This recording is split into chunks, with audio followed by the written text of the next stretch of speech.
Well, good morning folks, and welcome back to the workshop. It is now Monday morning, so it's now, well, including the weekend, 5 days since I found the burnt out cable in my van. And as I speak right now, I've still had no response from Ecoflow.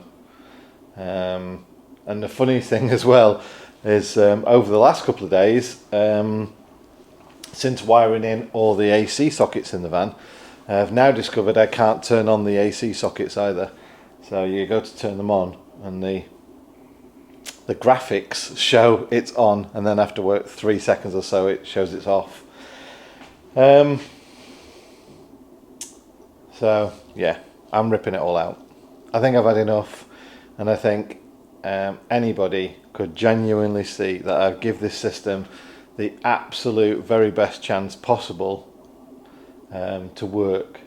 I've invested obviously not only my money but my time, extensive amounts of time. I probably actually, if I was to work out my actual hourly rate for what I charge customers for my normal job, I have probably invested more time in helping them fix all these faults and bug find and all that than I paid for the product.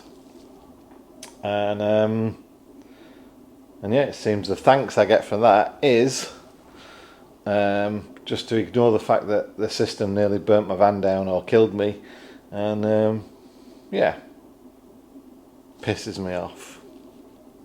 So the crux I've got is that everything about this van and its layout and everything else was designed around that battery system, which unfortunately means that by ripping it all out, I've got no switches for any of my devices. Stupidly, obviously I designed it, but it was designed via a touch interface to switch things on and off, or an app interface as well to switch things on and off. So ultimately, not only am I going to have to rip all that sort of system out, but I've then got to start installing switches everywhere for lights and things. Hey ho. Obviously all that's coming out, including all the wiring and everything else. I have to remake my wheel arch cover, so it's not got big holes and everything in it. It's not a really big issue. The fix for now is I'm going to run as if I was running a normal electrical system, because essentially I will be soon. So I'm going to run B2B cables, 50mm cables from the front all the way into the back here. Then I've got these bus bars, sort of high amp bus bars, so I'm going to bring my cables into that, and then from that point it gives me an opportunity to obviously charge from the starter battery anything else I place in the back here. I've got a little fuse box for now, just to put sort of like, you know, lights, fridge, freezer, diesel heater, USB sockets, that kind of stuff on there. Which does bring the next thing. Obviously I can't get hold of batteries that easily right now to get delivered here anyway, so because we're going to the camping show, it does mean that it leaves me with a bit of a dilemma. I can't run anything off these 12 volt sockets that the Ecoflow Delta 2's got, but that won't power the fridge, freezer and diesel heater. So I remember this product from the other day, and I talked about having the little connections on the front, the XT60 connection this one is.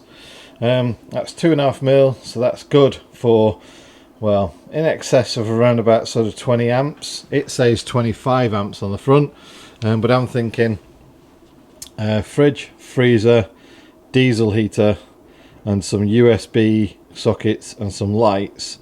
Even if they're running at the same time, I'm not going to approach that limit.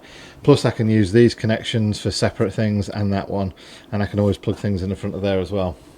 Obviously it's got power on it as well, so I've got some sockets down the side there, so I can use the main sockets and that. So literally I'm going to replace all of that with that temporarily, and my proper gear I'm going with Renogy. So literally going with Renogy everything. Renogy batteries, charge controllers, Bluetooth systems, the whole lot.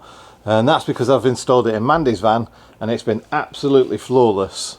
Now yes, I did have Victron stuff in the last motorhome and that was great, but everything seems to be separate, whereas the Renogy gear, they've gone for combo. So say like, you know, the Victron Multiplus inverters, they are huge inverter chargers, whereas the Renogy 2 kilowatt inverter charger is not huge. So you get a 2 kilowatt pure sine wave inverter with a 75 amp 12 volt DC charger, which is cool. Same with the MPPT and B2B, they're 50 amp and it's a combined unit. Fair enough, if you use them at exactly the same time, it's only 25 amp per one, but you can always kind of like drive at 50 and then have a little switch in the boot, so when you stop to get more solar, and that gets 50 amps of solar. So that's basically what we've had in Mandy's van, and that's been settled great. And they're, strangely enough, the only people that can supply batteries that are reliable and decent batteries and everything as well. So yeah, I've just got to wait for a few days for all that to come in. But I want to put this solution in now with the ferry. I say this one because the camera's actually sat on top of the battery pack that you just looked at. Yeah, I'm going to install this one simply to get me going for the next few days. Like I say, I've had problems with the Ecoflow. It won't even switch on or off, and it's just been really unreliable. And I don't want to trust it anymore because I don't know what's going on with it, in all fairness. I want them to take it back off me, to thoroughly test it, and then let me know what they find, and then I'll let you know what they find. And that point then we can work out, you know, whether it was just a one-off from me, or you know, that they can let me know what happened in the manufacturing, and I'll let you guys know as well. But that's probably going to be some months off, because obviously they want to take it all back to China and check it out. So for now I just need a very quick system for this week, because everything I've ordered Renogy wise is going to be a few days for it to get here, and it might not get here in time to make the NEC show. So I want something that'll do for the NEC show. So this Aferix, whatever, Afery power pack should do fine. I'm going to connect it up. Obviously it's got solar input as well, so I'll connect it up to my solar, so when we're sort of parked up at the show it'll be getting charged. And I can also charge it as a drive as well, so it's got a 12 volt charge system in there, and by bringing the starter battery B2B cables in the back here, I can set up a localized charge, so every time the engine's running it'll charge through that way. So yeah, temporary solutions to you know, things that just happen. So let's get on with it, rip everything out, lay new cables, and yeah, connect new systems. I want to connect this, again you're on the battery bank, but I want to connect this temporary battery station system up, so that my fridge and freezer and everything are still running. So we'll get that one sorted out first. Another thing I wanted to update you as well, and a few of you did comment on this one, but on the red cable you can see a little bit on the black, but obviously they used tape and heat shrink over the black, but over the red cable you can see it says 6 AWG. Now this cable is 6 meters long, and really 6 AWG is underrated for the length of this cable and the power that it's carrying. So you can charge the Ecoflow Power Kit at 60 amps, and really that should be 4 AWG, which is, you know, kind of the rough spec. I'd even go to say 2 or to be on the safe side you can even go 0 if you wanted to. And the UK size, this is 13 mil. I would say it should be a minimum at that length of 35 mil, and if not 50 mil. Certainly on the installations I've done on my old vans, and Mandy's van sat outside at the moment as I speak now, they're using much better cable quality than Ecoflow supplied in this kit, which doesn't actually get around the fault of what they've done with this cable and all that's happened with it, but it does maybe get a point to raise, do they actually understand cable ratings for vehicles at low voltage and high amps? Because quite clearly this is an underrated cable. Whilst it didn't lead to the fault, it's something else to consider about the kit. Think we're going to have, what's it called? You got power zoom right now. I'm literally seeing up your nostrils. Why do you think I'm talking about gadgets? Okay, what are you talking about? Like, what's it called? Inception. Oh yeah. YouTuber Inception. Well, hold your phone still.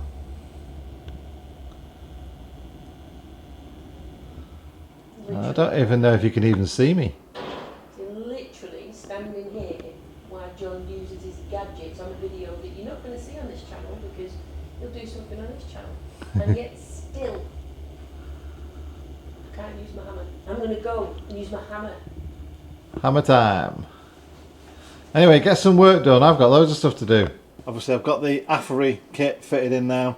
It's running my fridge freezer and diesel heater. I'm just stripping out the wires out of the old Ecoflow distribution panel, and I'm going to swap over things like USBs and lights and stuff like that to fit in there.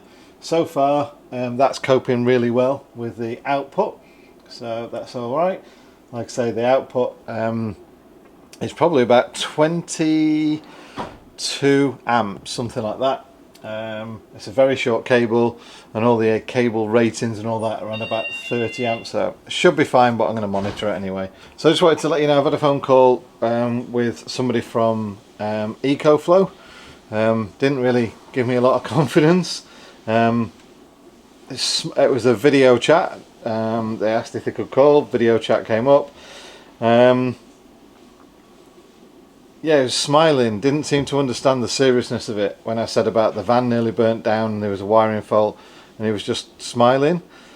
I got nothing of an apology, and I didn't think at all he understood the seriousness of what had gone on.